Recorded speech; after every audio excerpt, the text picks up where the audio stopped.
বিয়াস আজকের ভিডিওটি আপনারা যে যেখান থেকে উপভোগ করছেন দেশ অথবা দেশের বাইরে সকলকে আন্তরিক শুভেচ্ছা ও অভিনন্দন। আজকের আলোচ্য বিষয় বোরো ধানের পাশকাঠি বৃদ্ধি ও মাজরার আগমন। সম্মানিত কৃষক ও ধান চাষি ভাইরা, আমাদের সকলেরই কিন্তু মূল টার্গেট হচ্ছে পাশকাঠি বৃদ্ধি করানো। এই পাশকাঠি বৃদ্ধি করাতে গিয়ে আমরা ধান রোপণের 14 দিন পরে আমরা মূল সারগুলো যে দেব, এই সারগুলোর দিকে একটু গুরুত্ব দেব। প্রথম এই যে মূল সারটি হচ্ছে আমরা ইউরিয়া দেব 7-8 কেজি, এমওপি দিব 10-12 কেজি, টিএসপি বা ডিএপি দেব 12 থেকে 14 কেজি। সেই সাথে সালফার 80% সালফার দেব। এর সাথে 36% জিঙ্ক, আমরা মাটির চাষে শেষ চাষে 1 কেজি জিঙ্ক দিয়েছি। আবার এই ধান রোপণের 14 দিন পরে আর 1 কেজি দেব। এখানে জিঙ্কের ব্যবহারটি বাড়াতে হবে। ধান গবেষণা ইনস্টিটিউট থেকে আমরা যে একটি প্রতিবেদন জানতে পেরেছি যে সালফার ধানের জন্য একটি গৌণ খাদ্য।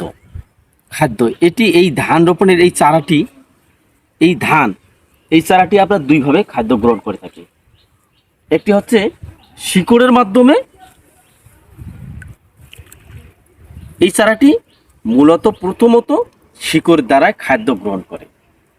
আমরা যে এই মূল সারগুলো দিয়েছি, এই মূল সারগুলো এই শিকড়ের মাধ্যমে গ্রহণ করে।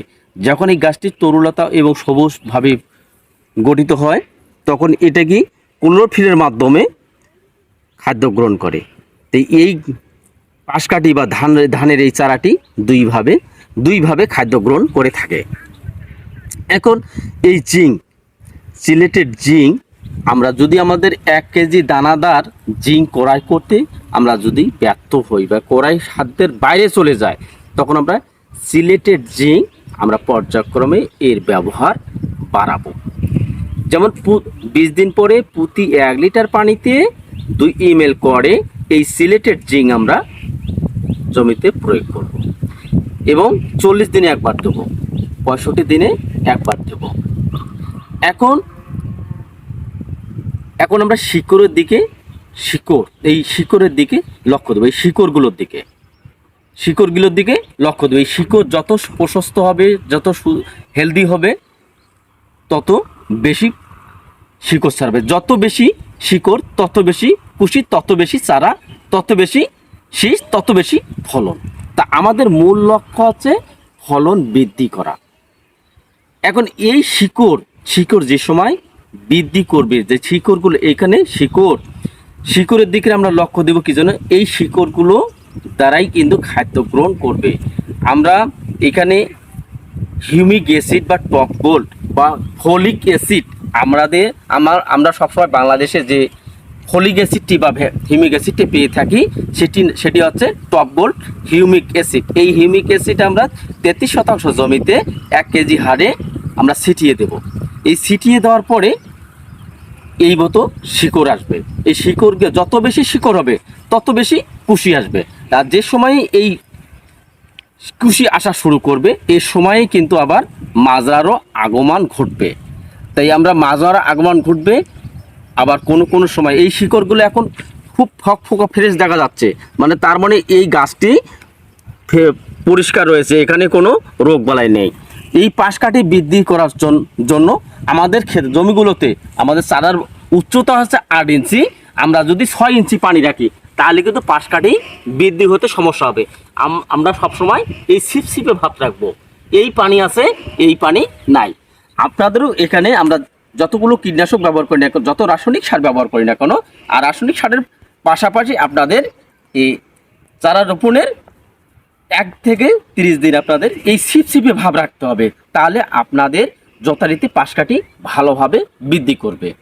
এখন যেখানে বলছিলাম যে হিউমিক অ্যাসিড 1 কেজি দিতে বলছিলাম, যে হিউমিক অ্যাসিড আপনার জমিতে যখনই আপনারা দেওয়া শুরু দিচ্ছেন, আপনাদের এই শিকড় বৃদ্ধি করবে। যে সময় শিকড় বৃদ্ধি করবে, এদিকে আবার পাশকাঠি বৃদ্ধি হওয়া শুরু করবে, পাশকাঠিও বাইরে হওয়া শুরু করবে। ওই মতো অবস্থায় মাজরার দিক বা মাজরার মত জন্মগ্রহণ করবে, মানে মাজরারও আগমন হবে। তাই আমরা এমন একটি যেন এই যে ল্যামাটন যে কৃমি বা ল্যামাটো যখন এই শিকড়ে আক্রমণ করবে, তো গাছগুলো কিন্তু ল্যাবড়া থাবড়া হবে, ভালোভাবে বৃদ্ধি ঘটবে না। তাই আমরা এমন একটি প্রোডাক্ট ব্যবহার করব সর্বপ্রথম, যেটাকে বলে যে কৃষক বাঁচলে বাঁচবে দেশ, গর্ব মোরা সোনার দেশ।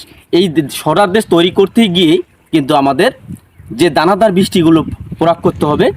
সর্বপ্রথম বলি যে বাংলাদেশে অনেকগুলো কোম্পানি রয়েছে, তার মধ্যে কয়েকটি কোম্পানি দানাদার বিষ নেই, বিভিন্ন কোম্পানি বিভিন্নভাবে বিভিন্ন নামে বাজারজাত করেছে। সেটি হচ্ছে এনফিউজ 3G গোত্রের একটি দানাদার বিষ। এরপর হচ্ছে ভায়াগো 3G গোত্রের একটি দানাদার, নিরাডিন এটা 10G গোত্রের একটি দানাদার, ফার্টোরা এটা 3G গোত্রের একটি দানাদার, সর্বশেষ এবং সর্ব উৎকৃষ্ট এবং সর্ব ভালো মানের একটি দানাদার। আমি 4-5টি কোম্পানির এই দানাদার নিয়ে বিস্তারিত বলার তো সময় নেই, আপনারাও হচ্ছেন ব্যস্ত মানুষ। আমি যে প্রতিটি দানাদার নিয়ে ডিসকাস করতে যাই, ভিডিওটি অনেক বড় লম্বা হবে। তাই আপনার এই ভিডিওটির প্রতিটি লাইন আপনারা উপভোগ করবেন, স্কিপ করবেন না।